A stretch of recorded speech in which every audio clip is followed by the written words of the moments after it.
welcome back. I'm joined once again by our MLB experts, Tim Kraus and Ben Greenberg, to preview what is sure to be an incredible World Series matchup between the Boston Red Sox and St. Louis Cardinals. So let's start with breaking down the pitching for each team, all right? Tim, we're going to start with you.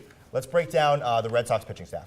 The Red Sox have to be confident about half of their starting pitching entering this series because John Lester and John Lackey were fantastic in the ALCS. Absolutely. Lester pitched in 2 games.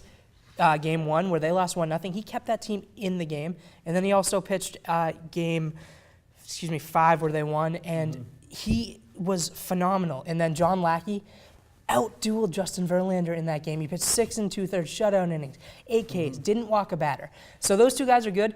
But then Clay Buchholz and Jake Peavy, they might struggle in the series. But then you get to the bullpen. The back end of the Red Sox bullpen is absolutely phenomenal. Koji Uehara, the ALCS MVP, he's a shutdown. If you give him a 1-run lead in the ninth, the game's over. Just go home. It's over. And Craig Breslow and Junichi Tozawa are good setup men, but getting there is a problem for the Red Sox. Workman and Morales, they're just not that good. So it can be a problem bridging the gap between the starters to the good part of their bullpen. Definitely. Well, let's talk about the St. Louis Cardinals pitching staff. All right, well, first of all, I have a hard time with you comparing anyone on the Red Sox right now to Mariano Rivera type. I mean, I don't think anybody's that good, but the bullpen is solid. I'm going to run down the line real quick. First of all, Adam Wainwright is the best, probably the best number one, definitely the best number one in this series. He's thrown over 240 innings so far this year, 1.57 ERA in the postseason. Phenomenal pitcher. Now, in Game 2, the Cardinals just said they're going to give the ball to Michael Wacha, baby, the NLCS MVP. He's allowed 1 run in 21 innings. We're talking a .43 ERA so far this postseason. Ridiculous. Lance Lynn, total grinder. I mean, the guy you want him on the hill for you. He could do whatever you need. He came out of the bullpen in Game 1 in the NLCS, and then it was Game 4 that he got the start.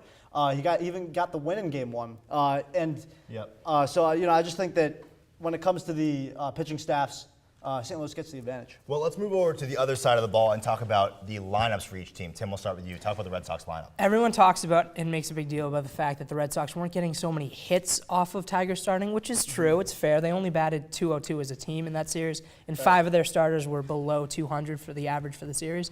But they still get on base. And in the playoffs, it doesn't matter how you get on base, but if you get on base, it gives you a chance to score runs and wait for a big hit. And the Red Sox got those big hits. I think they should be confident, especially facing an entire righty pitching staff. Jacoby Ellsbury and David Ortiz, 2 righties.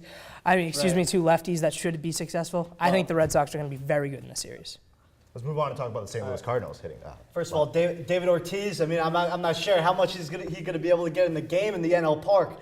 But he'll play first base. The Red Sox announced they'll be first base. I've said this countless times. The St. Louis Cardinals are built for postseason baseball when it comes to their lineup.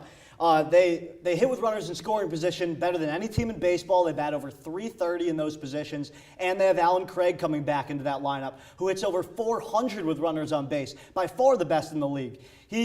This team is so good in the clutch. They hit for timely hitting, which something the Red Sox do too, but the Cardinals are known for this. And when it comes to lefties, who they've struggled against in the regular season, they blasted the southpaw Clayton Kershaw. So I think they'll be more than fine against Lester in Game 1. Well, 2 great lineups for sure, and it'll be exciting to watch these teams go at it. Let's talk about specific players. Who will be the X factor for the Red Sox in this series? For the Boston Red Sox, I'm going to go with their shortstop, Stephen Drew. And I'm going to start out by saying he was horrible at the plate in the ALCS. 1 for 20, but he's not that bad. He is a good hitter. Not good, but he's not that bad of a hitter. He still had a high on-base percentage in the season. He still had 67 RBIs. The reason he's in is because of his fielding. He saved so many runs in that ALCS for the Red Sox. I expect him to still do amazing in the field.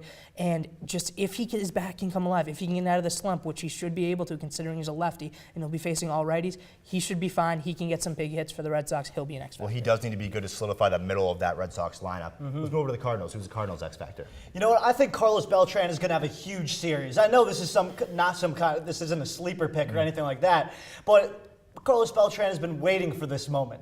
I mean, on Twitter, the Mets fans still use the hashtag Blame Beltran. We're talking, 6-7 years later after he struck out in the 06 NLCS. Now he's in the World Series. I think he's going to get that ring. He wants to make this happen. He's going to play great on both defense and in the batter's box. Well, all that being considered, then, Who are your picks to win, real quick, the World Series this year, Tim?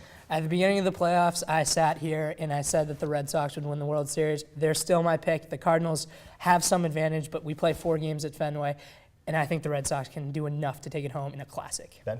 I think the St. Louis Cardinals, and I also sat here and said the Cardinals will win the World Series, and don't be so quick to say we'll play 4 at Fenway. I think we play 3 at Fenway, Cardinals in 6. Well, both of you guys have been right to this point. It'll be interesting to see who ends up the winner. We have to step away, but up next, Ryan talks with our fantasy football expert about who you should be picking up and who you need to dump for this upcoming week. Stay tuned.